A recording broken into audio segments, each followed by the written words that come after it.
Hello, ഇന്ന് recipe video ആണ് കേട്ടോ. പത്തിരിയുടെയും പൊറോട്ടയുടെയും ചോറിൻ്റെ ഒക്കെ കൂടെ നല്ല കോമ്പിനേഷനായിട്ടുള്ള നാടൻ ബീഫ് കറിയുടെ റെസിപ്പിയാണ്. അപ്പോൾ എങ്ങനെ ഉണ്ടാക്കണേന്ന് നോക്കാം. ചട്ടി നന്നായി ചൂടായി വരുമ്പോൾ അതിനകത്തേക്ക് 4 ടേബിൾ സ്പൂൺ വെളിച്ചെണ്ണ ഒഴിച്ചു കൊടുക്കുക. വെളിച്ചെണ്ണയിൽ തന്നെ ഉണ്ടാക്കണതാണ് കുറച്ചുകൂടെ ടേസ്റ്റ്, കാരണം നാടൻ കറിയല്ലേ.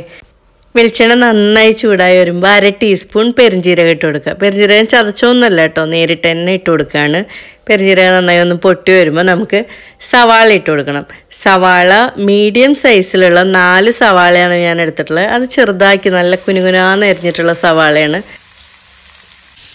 സവാള പെട്ടെന്ന് വഴന്ന് കിട്ടാൻ വേണ്ടിയിട്ട് നമുക്ക് ഒരു ചെറിയ ടീസ്പൂൺ ഉപ്പ് ചേർത്ത് കൊടുക്കാം. സവാള 4 ചേർക്കുന്നതുകൊണ്ട് മധുരിപ്പ് വരുമോ കറിക്കുന്നൊന്നും നിങ്ങൾ ചിന്തിക്കേണ്ട. ഈ കറക്റ്റായിട്ടുള്ള ഈ മെഷർമെൻറ്റ് ഫോളോ ചെയ്ത് കഴിഞ്ഞാൽ നിങ്ങൾക്ക് അടിപൊളി കറിയായിരിക്കും കിട്ടുക. നമുക്ക് 2 വലിയ തണ്ട് കറിവേപ്പില ഇട്ട് കൊടുക്കാം. 4 പച്ചമുളക് നെടുകെ കീറിയതും കൂടി ചേർത്ത് കൊടുക്കുന്നുണ്ട്. ഇത് നല്ല എരിയുള്ള മുളകാണ്.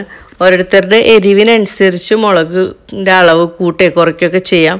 ഇനിയിപ്പോൾ നല്ല എരി കുറവുള്ള മുളകാണെന്നുണ്ടെങ്കിൽ ഒരു 6 വരെയൊക്കെ ചേർക്കാം കേട്ടോ. ഇനിയിപ്പോൾ സവാളയും പച്ചമുളകൊക്കെ നന്നായിട്ട് കളറൊക്കെ മാറി ബ്രൗൺ കളർ ആവട്ടെ. ഞാൻ 4 ടേബിൾ സ്പൂണാണ് വെളിച്ചെണ്ണ ഒഴിച്ചിട്ടുള്ളത്. നിങ്ങൾക്ക് കൂടുതൽ ഒഴിക്കണമെങ്കിൽ ഒഴിക്കാം. പക്ഷെ ഞാൻ എന്താ വെച്ചാൽ എൻ്റെ ബീഫിന് അത്യാവശ്യം നെയ്യുണ്ട്, അതുകൊണ്ടാണ് കേട്ടോ 4 ടേബിൾ സ്പൂൺ ഒഴിച്ചേക്കണേ. നമുക്ക് ഇഞ്ചിയും വെളുത്തുള്ളിയും കൂട്ടിയിട്ട് അരച്ചിട്ടുള്ള പേസ്റ്റ് ചേർക്കാം. ഇത് 2 ടേബിൾ സ്പൂണാണ് ചേർത്തിട്ടുള്ളത്. ഇഞ്ചി വെള്ളുള്ളിയുടെയും കൂടി പച്ചമണ്ണൊക്കെ പോയി നല്ലോണം മൂത്തൊരു സ്മെല്ലൊക്കെ വരട്ടെ. എന്നിട്ട് നമുക്ക് പൊടികൾ ഓരോന്നായിട്ട് ചേർത്ത് കൊടുക്കാം. ഇപ്പോൾ ഇതാ ഇഞ്ചിയും പച്ചമുളകൊക്കെ നന്നായി മൂത്ത് അതിൻ്റെ ഒരു നല്ല സ്മെല്ലൊക്കെ വന്നിട്ടുണ്ട്. ഇനിയിപ്പോൾ നമുക്ക് ആദ്യം തന്നെ മഞ്ഞൾപ്പൊടി ചേർത്ത് കൊടുക്കാം. എപ്പോഴും ഇങ്ങനത്തെ കറികളൊക്കെ ഉണ്ടാകുമ്പോൾ മഞ്ഞൾപ്പൊടി ആദ്യം ചേർത്ത് കൊടുക്കണം, കാരണം മഞ്ഞളിനൊരു കുത്തുണ്ടാവും. അത് ആദ്യം തന്നെ വഴറ്റി കളഞ്ഞതിന് ശേഷം വേണം ബാക്കിയുള്ള പൊടികളൊക്കെ ചേർത്ത് കൊടുക്കുക. പിന്നെ ഒരു കാര്യം പ്രത്യേകം ശ്രദ്ധിക്കണം, പൊടികൾ ചേർക്കണേക്കാൾ മുമ്പ് തീ കുറച്ച് വയ്ക്കണം. ഇനി നമുക്ക് മല്ലിപ്പൊടി ചേർത്ത് കൊടുക്കാം. 2 ടേബിൾ സ്പൂൺ ഫുള്ളായിട്ട് മല്ലിപ്പൊടി ചേർത്ത് കൊടുക്കുന്നുണ്ട്. ഇതൊന്നും കൂടുമൊന്നുമില്ല, മല്ലിക്കുത്തൊന്നും എടുക്കില്ല, നിങ്ങൾ ധൈര്യമായിട്ട് ചേർത്തോളൂ. മല്ലിയുടെയും ഇത് വറുക്കാത്ത മല്ലിയാണ്, അപ്പോൾ പച്ചമല്ലി ആയതുകൊണ്ട് തന്നെ നന്നായിട്ടൊന്ന് വറുക്കുന്നുണ്ട് ഞാൻ. ഇനിയിപ്പോൾ വറുത്ത മല്ലിയാണെന്നുണ്ടെങ്കിൽ നിങ്ങൾ ചുമ്മാ ചേർത്ത് അപ്പം തന്നെ നിങ്ങൾക്ക് മുളക് പൊടി ചേർത്ത് കൊടുക്കാം. 1.5 ടേബിൾ സ്പൂൺ ഫുള്ളായിട്ട് മുളക് പൊടിയും ചേർക്കുന്നുണ്ട്. ഇത് അത്യാവശ്യം എരിവുള്ള കറിയാണ്. പിന്നെ ഓരോരുത്തരുടെ സ്പൈസ് ലെവൽ വെച്ചിട്ട് കുറയ്ക്കുകയൊക്കെ ചെയ്യാം.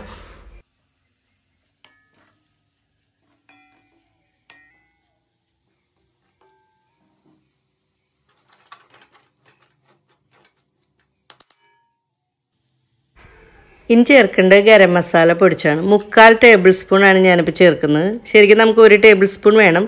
ഇപ്പോൾ ഞാൻ 3/4 ടേബിൾ സ്പൂൺ ചേർത്തിട്ട് ബാക്കി 1/4 ടേബിൾ സ്പൂൺ മാറ്റി വെച്ചേക്കാം കേട്ടോ. ഇനി വേണ്ടത് തക്കാളിയാണ്. 2 തക്കാളി അരിഞ്ഞാണ് ചേർക്കണത്.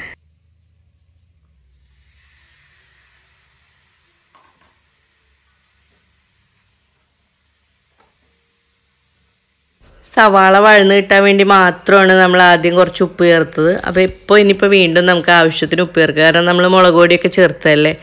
ഇനി ഉപ്പൊക്കെ ഒന്ന് ടേസ്റ്റ് ചെയ്ത് നോക്കിയതിന് ശേഷം തക്കാളിയും ഒന്ന് വഴന്നതിന് ശേഷം നമുക്ക് ബീഫ് കൂടി ചേർത്ത് കൊടുക്കാം.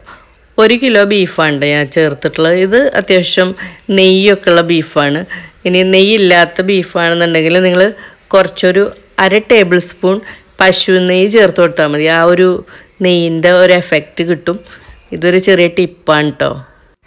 മസാലയൊക്കെ ബീഫിലേക്ക് നന്നായിട്ട് ഇറങ്ങി വരുന്ന പോലെ ഒന്ന് മിക്സ് ചെയ്തതിന് ശേഷം നമുക്ക് ഈ ബീഫിനെ വേറെ ഒരു കുക്കറിലോട്ട് മാറ്റാം.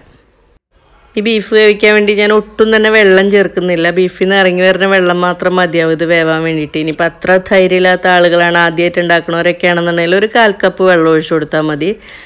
ഇനിയിപ്പോൾ ഫുൾ ഫ്ലെയിമിൽ 1 വിസിൽ വന്നതിന് ശേഷം തീ കുറച്ച് വെച്ചിട്ട് 25 മിനിറ്റ് മുതൽ 30 മിനിറ്റ് വരെ വേവിച്ചെടുക്കാം. അത് ചെറിയ തീയിലിട്ടിട്ട് വേവിച്ചെടുക്കണം. ഇൻ കേസ് നല്ല ഇളം ബീഫൊക്കെ ആണെങ്കിൽ ഒരു 15 മിനിറ്റ് മതിയാവും.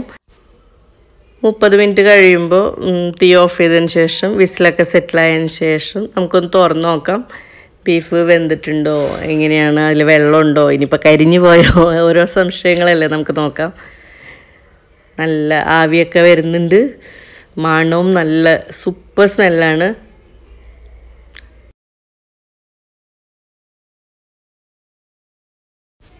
ഒട്ടും വെള്ളം ചേർക്കാതെ തന്നെ കണ്ടോ നല്ലോണം ചാറും ഒക്കെ ഉണ്ട്. പക്ഷെ ഇതിപ്പോൾ ഇങ്ങനെ വെള്ളം വിട്ട് നിൽക്കുന്ന പോലെ ബീഫുമായിട്ട് അങ്ങോട്ട് ജോയിൻ ആവാത്ത പോലെയാണ്. അങ്ങനെയാണ് മിക്കവാറും നിൽക്കുക. വെള്ളം വേറെയും ഇങ്ങനെയായിട്ട് നിൽക്കും. കുഴമ്പ് പോലെയൊക്കെ നിൽക്കണമെന്നുണ്ടെങ്കിൽ നമ്മൾ സവാള അരച്ചൊക്കെ ചേർക്കണം. ഇതങ്ങനെയല്ല. നമുക്കപ്പോൾ ഇച്ചിരി പണികൾ കൂടെ ബാക്കിയുണ്ട്. തീ കത്തിക്കുക വീണ്ടും. എന്നിട്ട് നമ്മൾ കൈ നിറയെ ഒരു പിടി കറിവേപ്പില ഇട്ട് കൊടുക്കാം. ഓരോരുത്തരുടെ ടേസ്റ്റിനനുസരിച്ച് മല്ലിയില ഇടാൻ ഇഷ്ടമുള്ളവർക്ക് ഈ സമയത്ത് മല്ലിയില ഇട്ട് കൊടുക്കാം. പക്ഷെ എനിക്ക് മല്ലിയിലയുടെ ടേസ്റ്റ് അത്ര ഇഷ്ടമില്ലാത്തതുകൊണ്ടാണ് ഈ കറിവേപ്പില ഇട്ട് കൊടുക്കുന്നത്. പിന്നെ നമ്മൾ നേരത്തെ ബാക്കി വെച്ച ഒരു 1/4 ടേബിൾ സ്പൂൺ ഗരം മസാലയുടെ പൊടിയും കൂടി ഉണ്ട്. അതുകൂടെ ചേർത്ത് കൊടുത്ത് നന്നായിട്ടൊന്ന് തിളപ്പിച്ചാൽ മാത്രം മതി. അപ്പോൾ ശരിക്കാണ്ട് കുറുകി വരും. കുറേ നേരമൊന്നും വേണ്ട, ജസ്റ്റ് ഒന്ന് തിളച്ച് വന്നാൽ മാത്രം മതി. ഇപ്പോൾ നല്ല നാടൻ ബീഫ് കറി റെഡി ആയിട്ടുണ്ട്. നിങ്ങളെല്ലാവരും ട്രൈ ചെയ്ത് നോക്കണം കേട്ടോ. ഇതൊരു നെവർ ഫെയിൽ റെസിപ്പിയാണ്, എല്ലാവർക്കും ഇഷ്ടമാവും.